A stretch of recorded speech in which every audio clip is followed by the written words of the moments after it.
Hello and welcome to learning chemistry with S K Verma. हद हो गई। इसे कोई देखने वाला भी है या नहीं? कोई इसे समझने वाला, इस समस्या को दूर करने वाला भी कोई है या नहीं?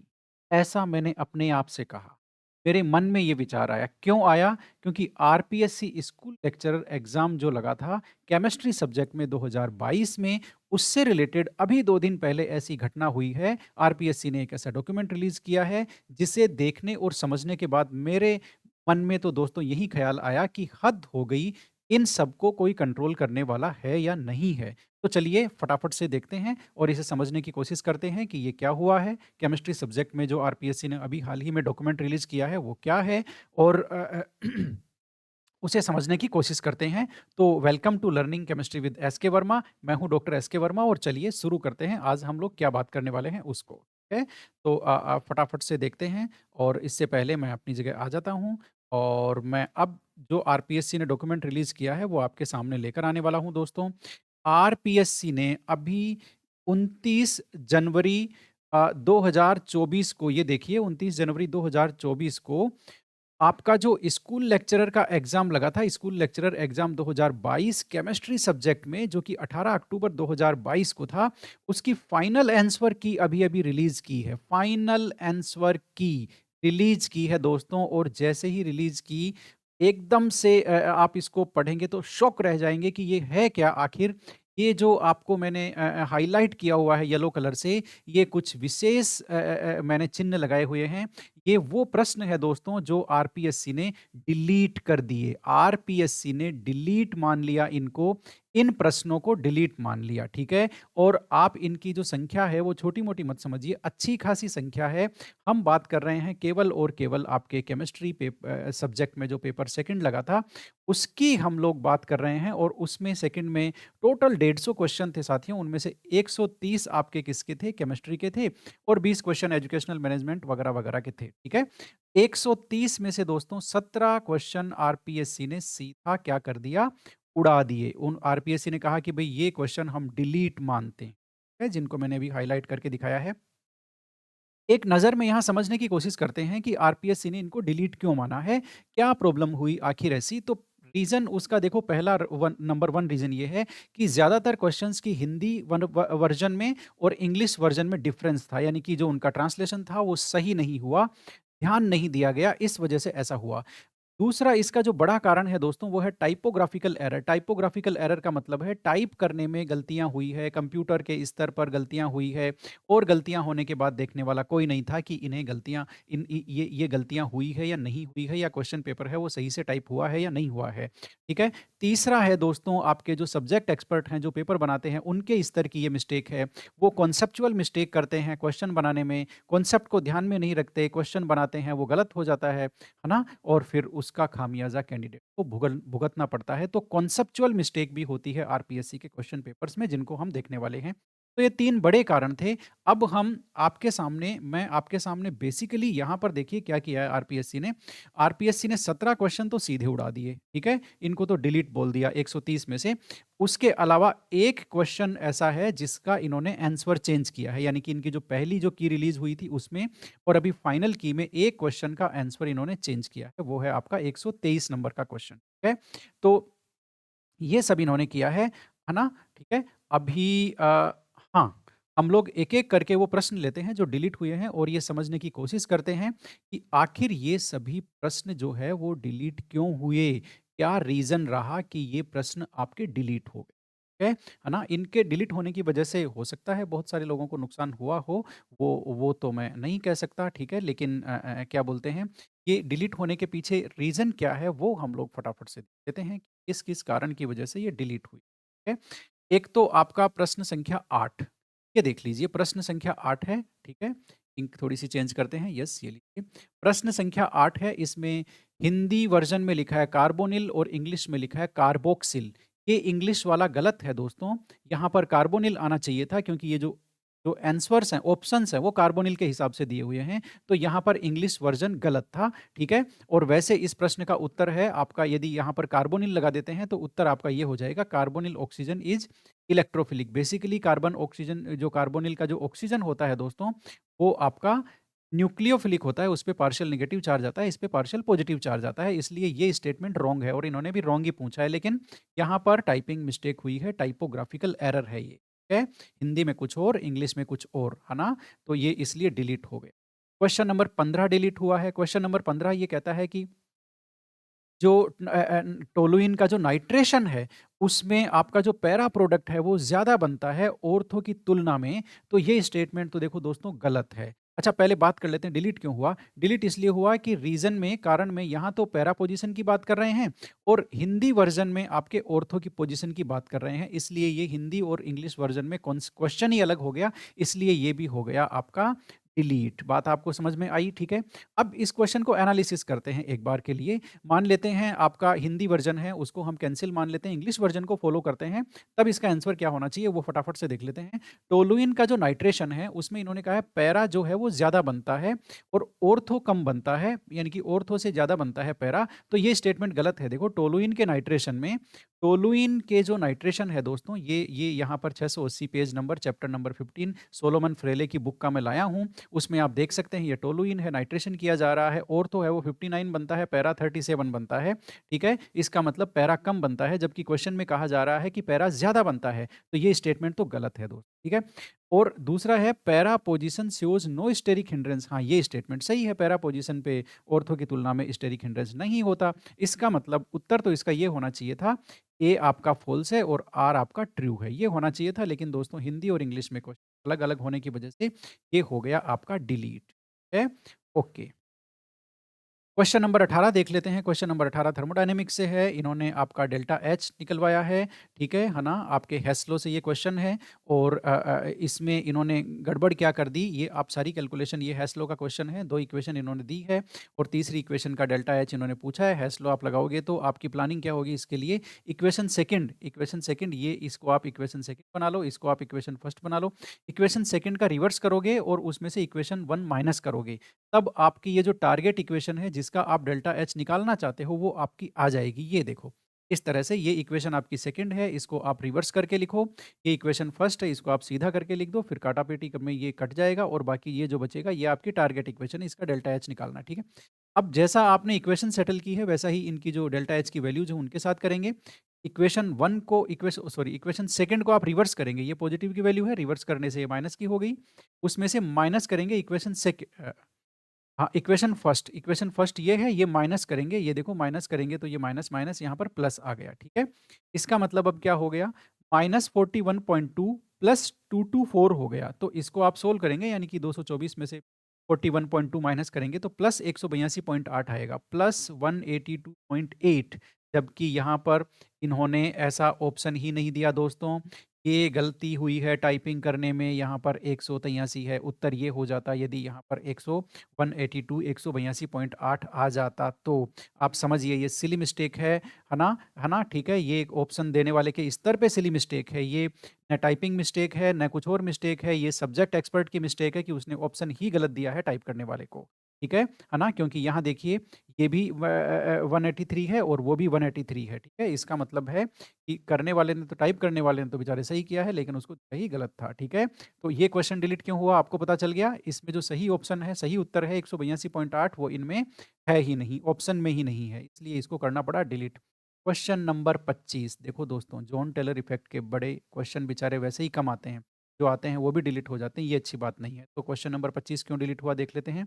इंग्लिश वर्जन में लिखा हुआ है शोज़, यानी कि इनमें से कौन-सा जो ट्रांजिशन एलिमेंट है वो आपका जॉन टेलर इफ़ेक्ट दिखाता है और यहाँ लिखा हुआ है हिंदी वर्ज़न में नहीं दिखाता है। इसका मतलब यहाँ पर नोट लगना था, है ना? वो नोट इन्होंने नहीं लगाया है, इसलिए हिंदी और इंग्लिश में क्वेश्चन हो गया अलग, इसलिए ये हो गया दोस्तों डिलीट। वैसे यदि यहाँ पर नोट लगा देते हैं तो ये प्रश्न सही हो जाता है और उसका उत्तर फिर आपका D9 आ जाएगा, है ना? नहीं, ये सही है आपका, जो है कौन-सा? आपके ये जो क्या बोलते हैं, हाँ, ठीक है? तो नोट नहीं लगाना है, मेरा कहने का मतलब है नोट नहीं लगेगा, इंग्लिश वाला सही है, हिंदी वाला आपका गलत है। ये हिंदी में नहीं आना चाहिए, ठीक है? क्योंकि ये तो आपके जॉन टेलर नहीं दिखाते हैं, इनमें तो सिमेट्रिक है, ईज़ी और आपका जो T2G है वो दोनों में ही सिमेट्रिक है, ठीक है? किसमें? D0, D8, D10 में, इसमें एसिमेट्रिक है, ये दिखाता है। इसका मतलब इस क्वेश्चन में शोज़ रहना चाहिए, ये नहीं यहाँ से हट जाएगा, ठीक है? तो ये भी हो गया डिलीट दोस्तों हिंदी और इंग्लिश में अलग-अलग होने की वजह से। वैसे यदि इसको यदि ये रखते हैं कि जॉन टेलर कौन-सा दिखाएगा तो आपका D9 आंसर है। 31 को देख लेते हैं, 31 भी डिलीट हो गया बेचारा। इसमें बहुत सीधा-सा रीज़न है ना? इन्होंने ये कहा है कि जो डायज़ोनियम सोल्ट है ना? ठीक है? Replacement of diazonium group by Br group copper powder is used as catalyst. Copper powder को कैटलिस्ट के रूप में कौन-सी रिएक्शन में यूज़ लेते हैं? भई डायज़ोनियम ग्रुप को बेंजीन डायज़ोनियम सोल्ट से डायज़ोनियम जो ग्रुप है आपका N2 से डिस्प्लेस करना है, ठीक है? वो तो डिस्प्लेस करने के लिए कॉपर पाउडर कौन-सी रिएक्शन में कैटलिस्ट के रूप में यूज़ हो रहा है? तो यहाँ पर इन्होंने लिखा है यूज़ होता है, यहाँ पर इन्होंने लिखा है यूज़ नहीं होता है, तो इसकी वजह से भी हिंदी और इंग्लिश में क्वेश्चन हो गया अलग-अलग, तो ये हो गया दोस्तों डिलीट, ठीक है? वैसे इंग्लिश वाला इसमें सही है, कौन-सी में यूज़ होता है? आपकी गटरमैन रिएक्शन में यूज़ होता है कॉपर पाउडर, ठीक है ना? बाकी में इन दोनों में तो कॉपर ही यूज़ नहीं होता, इसमें आपका CuCl यूज़ होता है, तो कॉपर पाउडर आपका गटरमैन रिएक्शन में होता है, ठीक है? तो इंग्लिश वाला इसमें सही है, हिंदी वाले में इसमें नहीं आएगा। कुल मिलाकर के अब कुछ आए चाहे नहीं आए, लेकिन ये तो हो दोस्तों डिलीट तो हो ही गया, ठीक है? क्वेश्चन नंबर 37 ये भी डिलीट हुआ है, ये क्यों डिलीट हुआ है देख लेते हैं। इसमें भी हिंदी और इंग्लिश में अलग-अलग है। हिंदी में लिखा है n+l इज़ इक्वल टू 4 के सभी कक्षकों में अधिकतम इलेक्ट्रॉन, देखो अधिकतम इलेक्ट्रॉन की संख्या होगी, यहाँ लिखा है अधिकतम इलेक्ट्रॉन, लेकिन यहाँ मैक्सिमम वर्ड यूज़ होना चाहिए था जो नहीं हुआ। यहाँ सीधा लिखा है number of electron that can be accommodated in all the orbital with n+l is equal to 4, ठीक है? तो यहाँ पर इन्होंने मैक्सिमम नहीं लिखा, यहाँ पर मैक्सिमम आना चाहिए था कि maximum number of electron that can be accommodated, ठीक है? अधिकतम कितने इलेक्ट्रॉन आ सकते हैं, तब इसका उत्तर 8 सही होता, लेकिन इन्होंने क्या बोलते हैं, इधर अधिकतम लिख दिया, यहाँ मैक्सिमम लिखना भूल गए, जिसकी वजह से हिंदी और इंग्लिश में दोस्तों क्वेश्चन अलग हो गया तो इसे डिलीट करना पड़ा। ये आपका यदि यहाँ पर मैक्सिमम लिख देते हैं तो ये आपका 8 इसका उत्तर आएगा। कैसे आएगा मैं बता देता हूँ। n+l4 किसके लिए होता है? एक तो आपका 3p के लिए होता है और एक 4s के लिए होता है। इसमें 2 इलेक्ट्रॉन आते हैं, इसमें 6 इलेक्ट्रॉन आते हैं, टोटल इलेक्ट्रॉन हो गए दोस्तों 8। तो इस तरह से इसके 8 इलेक्ट्रॉन आते यदि वो आपका मैक्सिमम लगा देते तो, लेकिन इन्होंने लगाया नहीं, डिलीट करना पड़ा। क्वेश्चन नंबर 60 जरा देख लीजिए। ये कहता है bromination of benzene the catalyst FeBr3 not added outside but guaranteed, okay कोई बात नहीं, जो भी है वो मैं समझ गया। इसे इसके कहने का मतलब ये है कि बेंजीन का ब्रोमिनेशन कराते हैं तो FeBr3 है ना, वो बाहर से ऐड नहीं करते हैं, वो रिएक्शन में ही जनरेट होता है Br2 और आयरन फिलिंग की हेल्प से, ठीक है? यानी कि रिएक्शन में हम आयरन फिलिंग और Br2 लेते हैं, वो मिलकर के रिएक्शन के दौरान ही FeBr3 बनाते हैं। FeBr3 को बाहर से ऐड नहीं किया जाता। ये बात एकदम सही है दोस्तों, ठीक है? इसका रीज़न यहाँ पर देख लो क्या लिखा है, FeBr3 reacts with moisture and rendered inactive, यानी कि इसका रीज़न ये है कि FeBr3 जो हम लोग रखते हैं ना बाहर, वो क्या होता है, मॉइस्चर से रिएक्शन करके वो इनएक्टिव हो जाता है, इसलिए उसे हम बेंजीन के ब्रोमिनेशन में सीधे यूज़ नहीं लेते हैं। उसके बजाय तो हम Br2 और आयरन फिलिंग से रिएक्शन के दौरान ही FeBr3 को बनाना पसंद करते हैं। तो ये इंग्लिश वाला क्वेश्चन दोस्तों सही है। लेकिन यहाँ इन्होंने रेंडर्ड इनएक्टिव लिख दिया, यानी कि अक्रियाशील लिख दिया, और यहाँ लिख दिया अभिक्रियाशील। तो देखो दोस्तों हिंदी और इंग्लिश का क्वेश्चन हो गया अलग-अलग, इसलिए इसे भी करना पड़ा आपका डिलीट, ठीक है? वैसे इसमें यदि इंग्लिश वर्ज़न वाले को सही मानते हैं, ठीक है? तो इसका मतलब ये हो गया कि आपका ए और आर दोनों सही है, और जो आर है वो उसका सही रीज़न भी है, क्योंकि ये जो FeBr3 है मॉइस्चर से रिएक्शन करके इनएक्टिव हो जाता है। इसीलिए आपका ये जो क्या बोलते हैं, ब्रोमिनेशन में Br2 और आयरन फिलिंग यूज़ लेते हैं, न कि FeBr3 सीधा डालते हैं। तो ऑप्शन नंबर 1 सही होता, यदि वो आपका हिंदी वाला टाइपिंग सही होता तो, ठीक है? क्वेश्चन नंबर 74 डिलीट है, ऑर्गेनोटिन कंपाउंड्स। ऑर्गेनोटिन कंपाउंड्स इसमें देखो इंग्लिश वाला एकदम सही है ना? हिंदी में इन्होंने मिस्टेक कर दी, क्या? यहाँ लिख रहे हैं प्रिजर्वेटिव, यहाँ लिख रहे हैं लकड़ी को सुरक्षित रखने में। देखो सुरक्षित रखने में और संरक्षित रखने में दोनों में अंतर है। प्रिजर्व्ड का मतलब होता है संरक्षित, सुरक्षित तो होता है प्रोटेक्टेड, ठीक है? तो किसी चीज़ को सुरक्षित करने का मतलब अलग होता है, संरक्षित करने का मतलब अलग होता है, ठीक है? तो यहाँ पर सुरक्षित नहीं आएगा, या तो आएगा संरक्षित, या फिर ये जो यूज्ड एज़ प्रिजर्वेटिव, इसमें ये प्रिजर्वेटिव को हिंदी में परिरक्षक बोलते हैं। तो या फिर ये आता कि जो ऑर्गेनोटिन है वो परिरक्षक के रूप में काम आते हैं लकड़ी के लिए, यानी कि लकड़ी के लिए परिरक्षक के रूप में काम आते हैं, परिरक्षक के रूप में प्रयुक्त होते हैं, तब वो सही होता। सुरक्षित लिख दिया, इधर प्रिजर्वेटिव लिख दिया, तो इसका ये हिंदी ट्रांसलेशन दोस्तों इसका मतलब कुछ और है, इसका मतलब तो सुरक्षा करना हुआ, तो सुरक्षा तो देखो आप क्या बोलते हैं, सुरक्षा करने का मतलब अलग हो गया और प्रिज़र्वेटिव का मतलब अलग हो गया, ठीक है? इसलिए ये क्वेश्चन भी हिंदी और इंग्लिश में इस ऑप्शन की वजह से गलत हुआ और इसमें प्रॉब्लम ये थी कि यही सही उत्तर था। यही सही उत्तर था इसमें, तो यदि हम लोग इंग्लिश वाले को सही मानते हैं तो ऑप्शन 2 सही है इसमें, लेकिन हिंदी में गलत टाइपिंग होने की वजह से शब्द इन्होंने गलत यूज़ ले लिया, इसकी वजह से ये क्वेश्चन हो गया दोस्तों डिलीट, ठीक है? क्वेश्चन नंबर 76, 76 आपके इलेक्ट्रोकेमिस्ट्री से है। गड़बड़ इन्होंने क्या की, यहाँ पर देखो ये रिडक्शन पोटेंशियल की वैल्यू दी है और यहाँ पर RT/F की वैल्यू दी है। सबसे पहली बात तो मैं ये पूछना चाहूँगा कि ये RT/F की वैल्यू, है ना, जो भी दी है इन्होंने, ये आपकी 0.06 कब से होने लग गई? हर बुक में ये जो लिखी है मैं आपको बताऊँगा, चलो पहले एक बार बात कर लेते हैं। ये जो RT/F की वैल्यू दी है ये गलत है। कैसे? कैसे गलत है? ये RT/F की वैल्यू नहीं होती है, ये होती है इस पूरे की वैल्यू, किसकी वैल्यू? 2.303 RT/F, यानी कि 2.303 को वहाँ ऐड करना ये भूल गए और उसकी वैल्यू ये देखो नास्ट इक्वेशन है, ये नास्ट इक्वेशन में मैंने इसकी R की वैल्यू रखी, T की वैल्यू रखी, F की वैल्यू रखी, तो ये हमारा फाइनल इक्वेशन आ गया जिससे हम न्यूमेरिकल सोल्व करते हैं, ठीक है? आर, टी और एफ की वैल्यू रखने के बाद में और इसको 2.303 से ऊपर मल्टीप्लाई करने के बाद में आपको मिलता है दोस्तों 0.0591, 0.0591 ये सही वैल्यू है। इन्होंने पहली बात तो यहाँ पर 2.303 लिखना भूल गए ये, ठीक है? यहाँ पर, है ना? और दूसरी बात, ये 0.06 लिखने के लिए इनको किसने कहा, आप जो असली वैल्यू है 0.0591 वो लिखो ना। ये क्यों लिखते हो 0.06? ये कहाँ से आई है? वो स्टैंडर्ड वैल्यू नहीं है। ठीक है? जब हर किताब में ये वैल्यू लिखी है तो वो 0.06 क्यों लिखे हैं? क्यों क्यों लिखते हैं? ठीक है? तो मेरा कहने का मतलब है गलती आपको पकड़ में आ गई होगी, 2.303 वहाँ ऐड होना चाहिए था ऊपर वैल्यू में, वो नहीं हुआ, नॉस्ट इक्वेशन लिखने में इन्होंने गड़बड़ करी है। यदि वहाँ वो लिख देते तो ये क्वेश्चन सही हो जाता दोस्तों और आप वैल्यू रखते यदि इसकी, ठीक है? तो आपका आंसर आता 4th नंबर का, ठीक है? 4th नंबर का आंसर आता। गड़बड़ इन्होंने 2 करी है देखो, एक तो 0.06 क्यों लिया इन्होंने जब स्टैंडर्ड वैल्यू ये है ना? सब जगह यही लिखी हुई है। दूसरा 2.303 वहाँ ऊपर होना चाहिए था फ़ॉर्मूले में, लेकिन इन्होंने फिर वही बात क्या कैलकुलेट इन्होंने ये डेल्टा जी कराया है इतने टेम्परेचर पे इस रिएक्शन के लिए डेल्टा एच की और डेल्टा एस की वैल्यू दी है, ठीक है? अब प्रॉब्लम इन्होंने क्या किया, इन्होंने ध्यान नहीं दिया एक्चुअल में यूनिट कन्वर्जन पे ध्यान नहीं दिया। यूनिट कन्वर्जन पे नहीं, चलो यूनिट कन्वर्जन को भी मान लेते हैं। ये किलो जूल में वैल्यू दी हुई है, ये जूल में दी हुई है, जूल पर केल्विन। तो जूल पर केल्विन वाली को हमने क्या किया, सबसे पहले किलो जूल में कन्वर्ट कर लिया। अब ये भी किलो जूल हो गया, डेल्टा एच भी और डेल्टा एस भी किलो जूल हो गया। अब हमने क्या किया, डेल्टा जी का इक्वेशन लगाया और डेल्टा एच लिखा और टेम्परेचर लिखा, डेल्टा एस लगाया, इन सबको कर करा करके फाइनल वैल्यू हमारी आ गई -75 किलो जूल। ये दोस्तों यहाँ ऑप्शन ही नहीं है। आप समझो ये यहाँ ऑप्शन ही नहीं है। ये यहाँ पर -75 होना चाहिए था लेकिन ये -85 इन्होंने यहाँ पर लिखा है। ये गलत ऑप्शन है दोस्तों। उत्तर इसका 2 ही होता यदि यहाँ पर माइनस आपका 75 आ जाता तो। ये आप चाहे टाइपिंग में मिस्टेक मान लें, चाहे एक्सपर्ट ने गलत ऑप्शन दिया हो, कुछ भी मान लें लेकिन ये तो डिलीट हो गया क्योंकि इसमें सही उत्तर आपका -75 किलो जूल है, जो कि इसमें यहाँ पर ऑप्शन ही नहीं है। इसलिए ये हो गया दोस्तों डिलीट। है। 80 नंबर का क्वेश्चन है। ये बहुत ही बेकार डिलीट है। बहुत ही बेकार डिलीट क्यों है मैं आपको समझाऊँगा। Which one of the following statement is not true? इन्होंने कहा है कि कौन-सा सही नहीं है। तो सही नहीं है तो उसका पता लगाएँगे भई कौन-सा सही नहीं है, ठीक है? तो सही नहीं है इस कॉम्प्लेक्स के लिए। अब एक चीज़ देखो ज़रा। हाँ, ये जो कॉम्प्लेक्स है ये दोस्तों लो स्पिन होता है ना?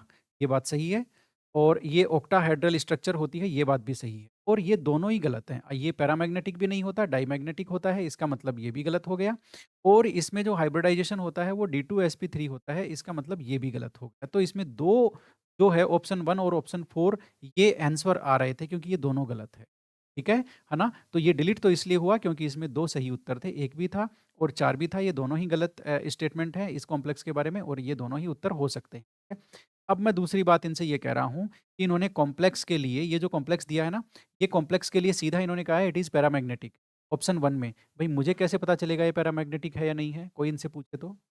कोई इनसे पूछे कि पैरामैग्नेटिक है या नहीं है, वो कैसे पता चलेगा स्टूडेंट को? स्टूडेंट वहाँ एक्सपेरिमेंट करने के लिए सारे साधन लेके जाएगा क्या? लैबोरेटरी दे रखी है क्या उसको? या सैंपल भी देंगे उसको? करेंगे क्या ये? आपको पता होना चाहिए कॉम्प्लेक्स देख कर के कोई नहीं बता सकता कि वो पैरामैग्नेटिक है या नहीं है। यदि कोई बता रहा है तो उसने रटा हुआ है। यदि कोई बता रहा है तो उसने रटा हुआ है। आपको यदि मैग्नेटिज़्म पूछना है तो या तो आप नंबर ऑफ अनपेयर्ड इलेक्ट्रॉन दो उसको, नंबर ऑफ अनपेयर्ड इलेक्ट्रॉन दो ताकि वो बता पाए कि इसका ये मैग्नेटिज्म कितना है और ये पैरामैग्नेटिक होगा या डाईमैग्नेटिक होगा, ठीक है? या फिर आप बताओ कि ये हाई स्पिन कॉम्प्लेक्स है या लो स्पिन कॉम्प्लेक्स है, ये आपको बताना पड़ेगा। ये आपको ये दोनों चीज़ें जब आप दोगे तभी वो बता पाएगा कि ये पैरामैग्नेटिक है या डाईमैग्नेटिक है, अदरवाइज़ तो कोई बता ही नहीं सकता। कैसे बताएगा? थोड़ी ना उसको रात को सपना आया था कि ये कॉम्प्लेक्स आपका पैरामैग्नेटिक होगा कि डाईमैग्नेटिक होगा। आप बात को समझिए। ये कॉन्सेप्चुअल मिस्टेक है एक्सपर्ट के लेवल पे। एक्सपर्ट के लेवल पे ये कॉन्सेप्चुअल मिस्टेक है कि उसने ये ऑप्शन दे दिया इट इज़ पैरामैग्नेटिक। क्यों भई? कैसे पता चलेगा? ये यदि यहाँ डाईमैग्नेटिक लिखता तो भी मैं कहता हूँ वो गलत होता, कॉन्सेप्चुअली क्वेश्चन गलत हो जाता। हालाँकि डाईमैग्नेटिक लिखता तो उसका ये प्रश्न सही हो जाता और इसका उत्तर 4 हो जाता। मैं मान गया इस चीज़ को। लेकिन कॉन्सेप्चुअली वो भी गलत हो जाता कि कॉम्प्लेक्स देख कर के किसको पता चलता है डाईमैग्नेटिक है कि पैरामैग्नेटिक है? ठीक है? फ़ॉर्मूला देख कर के कोई थोड़ी ना बता सकता है। आपको number of unpaired electron, high spin, low spin complex आपको इन्फॉर्मेशन देनी पड़ेगी। आपको मैग्नेटिज़्म ये मतलब वीबीटी में साफ है। वीबीटी ने साफ-साफ कहा है कि जब तक आपको मैग्नेटिज़्म नहीं पता, आप स्ट्रक्चर नहीं बता सकते। ये वीबीटी का क्वेश्चन है, ठीक है? तो जब तक आपको मैग्नेटिज़्म नहीं पता, आप स्ट्रक्चर नहीं बता सकते, है ना? जब तक आपको स्ट्रक्चर या हाइब्रिडाइज़ेशन नहीं पता, ठीक है? तब तक आप मैग्नेटिज़्म नहीं बता सकते। तो उसने साफ-साफ कहा है, तो ये तो यदि कोई बता सकता है, तो ये तो भैया ये तो गड़बड़ है ना? हमें हमें इसका मतलब हमें तो रटना पड़ेगा, लेकिन ये सही नहीं है। मतलब कॉन्सेप्चुअली आप इतनी बड़ी गलती करेंगे, ये उम्मीद नहीं। ओके, 82 82 में ज़रा देख लो, 82 भी डिलीट हो गया, है ना? बहुत ही बेकार डिलीट है ये, इसकी उम्मीद ही नहीं की जानी चाहिए। मैं बताता हूँ आपको क्या हुआ है, ठीक है? एमओटी का क्वेश्चन है ये, ठीक है? पीजी पोर्शन में जो पॉलीएटॉमिक मॉलिक्यूल्स की जो एमओटी है उसका क्वेश्चन है ये। नॉन बॉन्डिंग इलेक्ट्रॉन पूछा है NH3 में। Non bonding electron of NH3 in which of the ammo?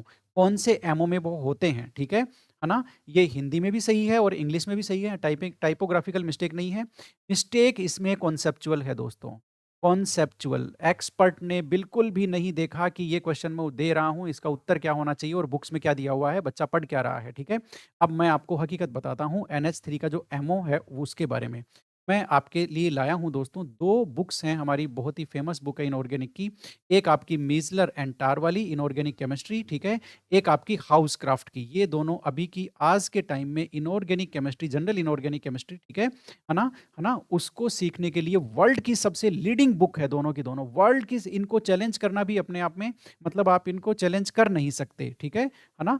तो अब इसमें इन दोनों के मैं लाया हूँ स्क्रीनशॉट। यहाँ पर देखिए, ये आपका एमओ डायग्राम है किसका? NH3 का। NH3 का ये आपका एमओ डायग्राम है दोस्तों। कहाँ लिखा हुआ है? ये देखो ये रहा। Quantitative ammo diagram for formation of NH3 using the ligand group orbital approach. Ligand group और ऑर्बिटल अप्रोच यानी कि एलजीओ। एलजीओ अप्रोच यूज करके ये एमओ डायग्राम बनाया हुआ है। ये आपके किसका है? हाउसक्राफ्ट का है। हाउसक्राफ्ट का है। इसमें इसमें जो होमो है, होमो यानी कि सबसे ऊपर वाला भरा हुआ ऑर्बिटल, ठीक है ना? जिसको ये नॉन बॉन्डिंग पूछ रहे हैं, वो ये है दोस्तों A1। आप समझिए जरा क्या दिया हुआ है यहाँ पर? A1 इसको दिया हुआ है और ये 2pZ और हाइड्रोजन का देखो, इधर तो आपका नाइट्रोजन है, इधर आपके 3 H हैं, हाइड्रोजन है, ठीक है? ये नीचे लिखा होगा इन्होंने, है ना? ये नीचे लिखा है इन्होंने, ठीक है ना? ठीक है? तो ये देखो ये नाइट्रोजन है, ये NH3 है और ये 3 H है, जो जो जि जिनके जो ऑर्बिटल्स होते हैं वो ग्रुपिंग करके लिगैंड ग्रुप जो ऑर्बिटल्स हैं वो बनाते हैं, एलजीओ बनाते हैं, ठीक है? अब ये एलजीओ और इसके जो एटॉमिक ऑर्बिटल हैं वो कंबाइन होकर के एमओ बनाते हैं, ठीक है? तो ये 2pZ और ये आपके जो एक हाइड्रोजन का जो 1s है उसके साथ इंटरेक्शन करने के बाद में यानी कि एलजीओ से इंटरेक्शन होने के बाद में ये A1 बना है जिसमें ये आपका इलेक्ट्रॉन पेयर है, ठीक है? ये यहाँ पर सबसे ऊपर वाला है, ऊपर वाला भरा हुआ यानी कि जिसको बोलते हैं होमो। आप पहचान लीजिएगा, हाउसक्राफ्ट ने इसको क्या कहा है? A1, ठीक है? अब अब ये आपके मीज़लर एंड टार में से है, ये देखो मीज़लर एंड टार का स्क्रीनशॉट है ये वाला। मॉलिक्यूलर ऑर्बिटल फॉर NH3, ये NH3 का आपका मीज़लर एंड टार का है। इसमें आप देखो ज़रा, इसमें इसमें इन्होंने अप्रोच दूसरी यूज़ ली हुई है एमओ के लिए। एमओ के लिए कौन-सी यूज़ ली हुई है? साल्क अप्रोच यूज़ ली हुई है, वो है आपका क्या बोलते हैं? Symmetrically adapted linear combination. Symmetrically adapted linear combination approach जो है वो यूज़ ली हुई है, उसको यूज़ लेकर के ये एमओ बनाया हुआ है, जिसकी वजह से एमओ डायग्राम तो दोस्तों सेम है, लेकिन ये नोटेशन अलग हो गए। अब वो जो ऑर्बिटल जहाँ पर हाउसक्राफ्ट ने जिसको A1 दिखा रखा था, उसी होमो को इसने दिखा रखा है 3A1, उसी होमो को, और उसमें वो आपका जो लोन पेयर है वो अवेलेबल है, ठीक है? आपने इतना समझ लिया? ओके। यानी कि होमो हाउसक्राफ्ट ने दे रखा है A1 और मीज़लर टार ने दे रखा है 3A1। चलो भई, इतनी बात हो गई। तो आप ये कहोगे सर कि इस प्रश्न में ये 3A1 फिर सही उत्तर होना चाहिए था। देखो पहले इन्होंने 2A1 दिया, फिर इनको मात खा करके डिलीट करना पड़ा, ठीक है? क्योंकि लोगों ने सबूत भेज दिए। तो आप कहोगे 3A1 क्या बोलते हैं इसका आंसर होना चाहिए? नहीं होना चाहिए दोस्तों, क्योंकि हाउसक्राफ्ट कह रही है उसको A1। इसका मतलब ये है कि एक्सपर्ट ने ये क्वेश्चन बनाने से पहले बुक्स में इसको टटोला नहीं कि मैं जो ऑप्शन दे रहा हूँ, वो सही है या नहीं है, या फिर इनको क्वेश्चन में अप्रोच लिखनी चाहिए थी। अप्रोच लिखनी चाहिए थी ऊपर कि जो साल्क साल्क अप्रोच के बेसिस पे जो एमो डायग्राम बनता है NH3 का, उसमें जो आप देखो, अब देखते जाओ आप, उसमें जो नॉन बॉन्डिंग इलेक्ट्रॉन है, वो कौन से एमओ में रहता है, ठीक है? इन्होंने अप्रोच नहीं दी, क्योंकि अलग-अलग अप्रोच के साथ एमओ डायग्राम में जो आपके नोटेशंस हैं, वो आपके बदल रहे हैं, ठीक है? ये तो ये बात हो गई। अब आप क्या सोच रहे हो? इसका उत्तर 3A1 होना चाहिए था, यदि साल्क लिख देते तो। नहीं, आपकी मीज़लर एंड टार साफ कह रही है कि ये जो होमो है, NH3 का जो होमो है, जिसको वो 3A1 से बता रही है, ठीक है? वो स्लाइटली बॉन्डिंग है, वो नॉन बॉन्डिंग है ही नहीं। यहाँ पूरा गेम चेंज हो गया सर, ठीक है? यहाँ पूरा गेम चेंज हो गया, वो स्लाइटली बॉन्डिंग है, वो नॉन बॉन्डिंग नहीं है, ठीक है? क्यों? क्योंकि उसमें जो इलेक्ट्रॉन पेयर है दोस्तों, वो आपका ऑर्बिटल इंटरैक्शन से बन रहा है, 2pz ऑर्बिटल नाइट्रोजन का और 1s हाइड्रोजन का। तो जब ऑर्बिटल की इंटरैक्शन से बन रहा है, तो नॉन बॉन्डिंग कहाँ से हो गया? और मीज़लर एंड टार की बुक 155 पेज पे खुद कह रही है कि वो स्लाइटली बॉन्डिंग है। और ये क्या पूछ रहे हैं? ये क्या पूछ रहे हैं? देखना ज़रा, इनकी हालत देखो। ये पूछ रहे हैं नॉन बॉन्डिंग इलेक्ट्रॉन। भई वो नॉन बॉन्डिंग कब से हो गए? नॉन बॉन्डिंग कब से हो गए? ये जो होमो है, ये A1 वाला इसमें हाउसक्राफ्ट में ये भी कह रही है कि ये बॉन्डिंग इंटरैक्शन से बन रहा है, मतलब ऑर्बिटल के बीच में इंटरैक्शन से बन रहा है ये। ये बुक भी कह रही है कि ये ऑर्बिटल के बीच में इंटरैक्शन से बन रहा है, तो ये नॉन बॉन्डिंग कब से हो गया? ये कब से नॉन बॉन्डिंग हो गया? कैसे नॉन बॉन्डिंग हुआ ये? ठीक है? तो ये मिस्टेक करते हैं ये लोग। ये मतलब बुक में टटोलते नहीं है कि उसमें बुक में लिखा क्या है। ये मीज़लर एंड टार साफ कह रही है कि ये स्लाइटली बॉन्डिंग है, और नॉन बॉन्डिंग किसी बुक में नहीं लिखा। कहाँ से उठाया है इन्होंने, भगवान जाने कहाँ से उठाया है और क्या ये क्वेश्चन दिया है। मतलब ये क्वेश्चन पूरा ही गलत है। इसमें इस क्वेश्चन को देने से पहले एक्सपर्ट ने कोई दिमाग नहीं लगाया, कुछ भी नहीं सोचा। ये क्वेश्चन पूरा ही गलत है और मैदान में डाल दिया इसको, और पहले इसका आंसर भी 2A1 दे करके छोड़ दिया। लोगों ने ऑब्जेक्शन किया, तब इनको पता चला कि इसका आंसर 3A1 भी नहीं है, ये डिलीट करना पड़ेगा, क्योंकि वो जो इलेक्ट्रॉन पेयर है वो नॉन बॉन्डिंग है ही नहीं। यानी कि NH3 में MOT के अकॉर्डिंग ये जो लोन पेयर है वो नॉन बॉन्डिंग नहीं है, ये स्लाइटली बॉन्डिंग है। ठीक है ना? अब कौन समझाए इनको? आपको पता है इतना बड़ा कॉन्सेप्चुअल गड़बड़ हुई है, तो क्वेश्चन तो डिलीट होना ही था। बात आपको समझ में आ गई? ओके, तो पढ़ते रहिए Miessler and Tarr and Housecroft. Okay, question number 83। ये भी भई कॉन्सेप्चुअल मिस्टेक है भई। इनके जो एक्सपर्ट है ना, वो क्या कहें भई अब। ठीक है? हाउ डज़ ये hydrogen fuel sale generate electricity? Hydrogen का जो फ्यूल सेल है, इलेक्ट्रोकेमिस्ट्री का सवाल है, वो इलेक्ट्रिसिटी कैसे जनरेट करता है, मैं आपको बताता हूँ। ठीक है? एनसीईआरटी की डेफिनेशन मैं आपके लिए लाया हूँ। ये फ्यूल सेल की एनसीईआरटी का जो पेज है, टॉपिक है, उसका स्क्रीनशॉट है। यहाँ पे आप देखिए, पढ़िए ज़रा। Galvanic cell that are designed to convert the energy of combustion of fuel, यानी कि ईंधन की कंबशन ऊर्जा, दहन ऊर्जा को, ठीक है? Combustion of fuel like hydrogen, methane, methanol, इनको डायरेक्टली कन्वर्ट करते हैं इलेक्ट्रिकल एनर्जी में, उनको फ्यूल सेल बोलते हैं। उन्होंने ये कहा है कि जो ईंधन होते हैं, कुछ फ्यूल होते हैं, हाइड्रोजन, मीथेन, मिथेनॉल, इनकी कंबशन एनर्जी को डायरेक्टली इलेक्ट्रिकल एनर्जी में कन्वर्ट करते हैं, उनको बोलते हैं फ्यूल। ओके, ठीक है। अब इन्होंने इन्होंने ऑप्शन यहाँ कंबशन भी दिया है, और ये जो पूरा प्रोसेस है बेसिकली इलेक्ट्रिसिटी जनरेट करने का, वो तो आपको पता ही है। कैथोड पे रिडक्शन होगा, एनोड पे ऑक्सीडेशन होगा, H2 का, इस पे रिडक्शन होगा ऑक्सीजन का, ठीक है? ओवरऑल रिएक्शन आपकी रेडॉक्स रिएक्शन होगी, यानी कि ये प्रोसेस तो इलेक्ट्रोकेमिकल है ही है, कोई दिक्कत नहीं है। फ्यूल सेल का जो प्रोसेस है वो इलेक्ट्रोकेमिकल है। अब आप यहाँ इनके ऑप्शन देखो, कंबशन भी दे दिया और इलेक्ट्रोकेमिकल भी। मतलब इन्होंने सोचा ही नहीं, और पहले इन्होंने की में ये ऑप्शन दिया था इलेक्ट्रोकेमिकल रिएक्शन। क्यों भाई, ये क्यों नहीं होगा? कंबशन एनर्जी डायरेक्टली कन्वर्ट हो रही है, ठीक है? इसका मतलब ये हुआ कि एक्सपर्ट ने ऑप्शन देने के पहले टटोला नहीं कि बुक्स में इसके बारे में क्या लिखा है, और जो H2O2 फ्यूल सेल है वो बेसिकली कौन सी एनर्जी को कन्वर्ट कर रहा है, ठीक है? तो इसमें ये 2 उत्तर सही थे। पहली की में इन्होंने 4 माना, ऑब्जेक्शन लगाया लोगों ने, एनसीईआरटी का स्क्रीनशॉट भेजा, ठीक है? इनको मात खानी पड़ी और इनको ये क्वेश्चन डिलीट करना पड़ा, जो कि बहुत ही गलत बात है, ठीक है? Question number 101। 101 देखो, बड़ा ही देखो, यहाँ कह रहे हैं ट्रू सॉल्यूशन, यहाँ कह रहे हैं सत्य विलयन। भाई सत्य विलयन क्या होते हैं? कोई पूछे तो हिंदी की बुक में कहीं सत्य विलयन लिखा हुआ है क्या? सत्य विलयन क्या होते हैं भाई? सत्य असत्य विलयन, ये क्या बात हुई? मतलब हिंदी करने के बाद कोई पढ़ता नहीं क्या उसको? ठीक है? दूसरा देख लो, दूसरा देख लो आपका, ये जो आपके हैं ट्रू सॉल्यूशन, ये जो फीचर दिए हैं वो ट्रू सॉल्यूशन के नहीं है दोस्तों, ये आइडियल नॉन आइडियल सॉल्यूशन को पूछ रहे हैं। Ideal, non ideal. अब आपको पता है इस तरह के क्वेश्चन के आपको पता है क्या होता है, ठीक है? इस तरह के क्वेश्चन से ये होता है कि आपका जो जो स्टूडेंट इस प्रश्न को पढ़ता है और आरपीएससी ने इसका जो पहले की में इसका उत्तर ए दिया था, अब डिलीट कर दिया इसको, ठीक है? ये आइडियल सॉल्यूशन के लिए सही है, ये आइडियल के लिए सब गलत है। इसको पता है स्टूडेंट पढ़ेगा तो क्या सोचेगा? इस प्रश्न से क्या सीखेगा? आप बताइए। इससे ये सीखेगा स्टूडेंट कि आइडियल सॉल्यूशन ही आपके ट्रू सॉल्यूशन होते हैं। यानी कि जितने भी ट्रू सॉल्यूशन होते हैं वो सारे आइडियल सॉल्यूशन होते हैं। इससे ये समझेगा। यदि इस ये क्वेश्चन डिलीट नहीं होता तो इससे वो यही समझता, गलत सीखता। है।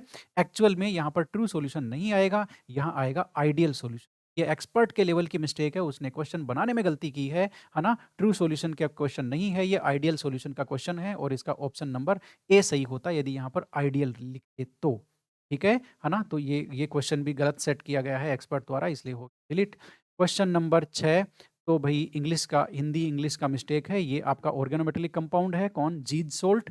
जीद सोल्ट में आप देखिए हिंदी वर्जन में इन्होंने लिखा है एथीन, कि भई ऐसा कौन-सा ऑर्गेनोमेटेलिक कंपाउंड है जिसमें एथीन होता है और इन्होंने इधर लिख दिया इथेन, यानी कि ये हिंदी इंग्लिश का ग्लिच हो गया, इधर इथेन आ गया, उधर एथीन आ गया, ठीक है? तो ये क्वेश्चन इनको डिलीट करना पड़ा। वैसे ये इंग्लिश वर्जन इसमें गलत है, ये यहाँ पर एथीन ही आएगा और एथीन आएगा तो इसका आंसर जीद सोल्ट हो जाएगा। ये फेमस ऑर्गेनोमेटेलिक कंपाउंड है जिसकी स्ट्रक्चर ये रही, ठीक है? प्लेटिनम के साथ 3 क्लोरीन जो एटम है वो जुड़े हुए हैं लिगैंड, और एक आपका एथीन लिगैंड पाई बॉन्ड के थ्रू बॉन्डेड है प्लेटिनम से। तो ये एक स्पेशल आपका ऑर्गेनोमेटेलिक कंपाउंड है जिसमें एथीन होता है, इथेन नहीं होता भाई, डिलीट करना पड़ा। करें क्या? Question number 106। 17 क्वेश्चन है भई, वीडियो तो लंबा होना ही है, ठीक है? 109 प्रश्न संख्या 109, वापस वही गलती दोस्तों जो अभी हमने पकड़ी थी कि RT/F को ये लिख रहे हैं 0.06, ये RT/F नहीं है, कौन समझाए इनको? 2.303 RT, RT divided by F, ठीक है? इसकी वैल्यू होती है 0.0591, वो भी 0.6 नहीं होती है, 0.06 नहीं होती है। क्यों लिखते हैं? इनको टाइप ही तो करना है, तो कंप्यूटर वाले को ये लिख के दे दो ना, कहाँ दिक्कत है? वो ठीक है ना? स्टूडेंट सोल्व करेगा तो इसको मान लेगा 0.6 मानना है या 6 मानना है, वो जो माने वो माने, ठीक है? टाइप तो कम से कम वो करके दो, क्वेश्चन में तो वो वैल्यू डालो जो एकदम सही वैल्यू है, ठीक है? क्यों ऐसा करते हैं ये भगवान जाने। तो ये जो वैल्यू है ये वापस ये RT/F है, ये RT/F नहीं आएगा, 2.303 RT/F आएगा, ठीक है? तब ये प्रश्न सही होता और इसका उत्तर आपका 3 नंबर होता। इन्होंने पहले 3 नंबर दिया भी था, लेकिन बाद में करें क्या? ऑब्जेक्शन लगा, डिलीट करना पड़ा, ठीक है? करना ही पड़ेगा, क्यों नहीं करना पड़ेगा, ठीक है? तो ये 109 नंबर का क्वेश्चन था। आगे चलते हैं 115। इस प्रश्न में भी देखो दोस्तों कंडक्टिविटी, ये इलेक्ट्रोकेमिस्ट्री का क्वेश्चन है। इसमें ये जो आपकी जो कंडक्टिविटी की वैल्यू दी है 5 × 10⁻⁵, ठीक है? उसकी यूनिट गलत दे दी इन्होंने। ये यूनिट नहीं होती है, इनको कौन समझाए? ठीक है? कि कंडक्टिविटी की यूनिट आपकी साइमेन और सेंटीमीटर इनवर्स होती है। कौन समझाए भई, ये यूनिट नहीं होती है, गलत यूनिट दे दी, इसकी वजह से इस प्रश्न का उत्तर नहीं आएगा, इसलिए ये क्वेश्चन पड़ा इनको डिलीट। क्या करना पड़ा दोस्तों? डिलीट, ठीक है? और यदि यदि इसमें वो सही यूनिट लिख देते तो इसको मैंने सोल्व किया है यहाँ पर, ठीक है? आपका पहले मोलर कंडक्टिविटी निकालना पड़ेगा, मोलर कंडक्टिविटी का फ़ॉर्मूला ये है, ये जो आप इसकी सही यूनिट रखोगे तो मोलर कंडक्टिविटी आपकी 50 आएगी, फिर आपको डिग्री ऑफ डिसोसिएशन कैसे निकालेंगे? आप molar conductivity divided by molar conductivity eight infinite dilution आप करेंगे, 50 बाई आपका 400, ठीक है ना? तो ये सब आप करेंगे तो आपका फाइनली आंसर आपको मिलने वाला है दोस्तों 0.125, ठीक है? तो ये इसका सही उत्तर होता 2.125 degree of dissociation acetic acid की, लेकिन यूनिट इन्होंने गलत दे दी, क्वेश्चन को डिलीट करना पड़ा, ठीक है? बस यूनिट की मिस्टेक है, बाकी तो इसमें क्वेश्चन नंबर 123, ये भी देखिए इसका उत्तर इन्होंने चेंज किया है, पहले की में इसका उत्तर 4 था, बाद में अब 2 मान लिया है, क्यों माना है? ज़रा सुनिए इस क्वेश्चन में क्या था? इस क्वेश्चन में ये क्वेश्चन एकदम सही है, बस एक्सपर्ट ने पहले जो की में आंसर दिया था वो गलत किया था एक्सपर्ट ने। क्या दिया था ज़रा देख लेते हैं। एंथैल्पी ऑफ वेपोराइज़ेशन है बेंजीन की एंथैल्पी ऑफ वेपोराइज़ेशन है, वो पूछी है इन्होंने, वो दी है इन्होंने, ठीक है? बॉइलिंग पॉइंट भी दे दिया। Entropy change in the transition of vapour to liquid, देखो वेपर टू लिक्विड का मतलब हो गया, ये एंथैल्पी ऑफ वेपोराइज़ेशन नहीं पूछ रहा, उसका इन्वर्स पूछ रहा है। ठीक है ना? वेपर टू लिक्विड, देखो ये यदि लिक्विड टू वेपर होता तो ये आपको एंथैल्पी ऑफ वेपोराइज़ेशन निकाल लोगे, लेकिन आपको एंथैल्पी चेंज निकालना है। अब आपको करना क्या पड़ेगा? ये जो वैल्यू दी है +35.3, ये आपकी एंथैल्पी ऑफ वेपोराइज़ेशन दिया है, लेकिन यहाँ प्रोसेस आपका वेपोराइज़ेशन नहीं पूछा। प्रोसेस आपका कंडेंसेशन पूछा है, वेपर टू लिक्विड, इसलिए इस वैल्यू को आपको नेगेटिव करना पड़ेगा, रिवर्स करना पड़ेगा। ये देखो, लिक्विड टू गैस के लिए यानी कि वेपोराइज़ेशन के लिए इतनी होती है। तो गैस टू लिक्विड के लिए -35.3 हो यानी कि माइनस हो जाएगा और इसी वजह से आपका जो फाइनल आंसर है दोस्तों, delta S delta H divided by T करके आप इसका फाइनल आंसर निकालोगे तो वो माइनस में आएगा। क्यों? क्योंकि आपने प्रोसेस बदल दिया क्वेश्चन में। एक्सपर्ट ने क्वेश्चन तो दे दिया लेकिन ध्यान नहीं दिया कि हो क्या क्वेश्चन में जो दे रहा है उसमें क्या गड़बड़ हो रही है, ये ध्यान नहीं दिया। यहाँ पर एंथैल्पी ऑफ वेपोराइजेशन है ना? ठीक है, यानी कि ये लिक्विड को वेपर में कन्वर्ट करते हैं तो इतनी हीट रिलीज़ होती है, ये बात सही है एकदम। लेकिन जब इन्होंने पूछा है तो एंथैल्पी ऑफ वेपोराइजेशन के लिए नहीं पूछा, रिवर्स प्रोसेस के लिए पूछ लिया। ये देखिए, गैस को लिक्विड में चेंज करते हैं बेंजीन को, उसके लिए पूछ लिया। तो ये जो प्लस 35.3 है इसको हमें माइनस में करना पड़ेगा और फिर आप उत्तर निकालोगे तो उत्तर आएगा माइनस में 100। ठीक है ना? जिसका मैंने यहाँ पर सॉल्यूशन दिया है, आप आराम से वीडियो पॉज़ करके इसको समझ सकते हैं। तो इसके इसके लिए इनको जो 4 पहले 4 था फिर वो हटाना पड़ा आंसर और अब इसका सही आंसर आपका 2 है, माइनस में 100 है। तो इस तरह से ये माइनस में 100 इसका आंसर आएगा। ये 123 नंबर का जो क्वेश्चन है वो, ठीक है ना? इसका आंसर इन्होंने चेंज किया है। तो इस तरह से दोस्तों ये वो 17 क्वेश्चन मैंने आपके सामने डिस्कस करने की कोशिश करी है। जो 17 क्वेश्चन इन्होंने क्या किए हैं, डिलीट कर दिए, ठीक है? 17 क्वेश्चन बेसिकली काफ़ी बड़ा नंबर है ना? आपने देखा कि बहुत सारी गलतियाँ एक्सपर्ट के लेवल की हैं, बहुत सारी गलतियाँ कंप्यूटर के लेवल की हैं, बहुत सारी गलतियाँ इनके सिस्टम के लेवल की हैं। किस-किस लेवल की क्या गलती है, वो तो मैं कह नहीं सकता हूँ, ठीक है? ना? मिलते हैं अगले वीडियो में। Thank you very much.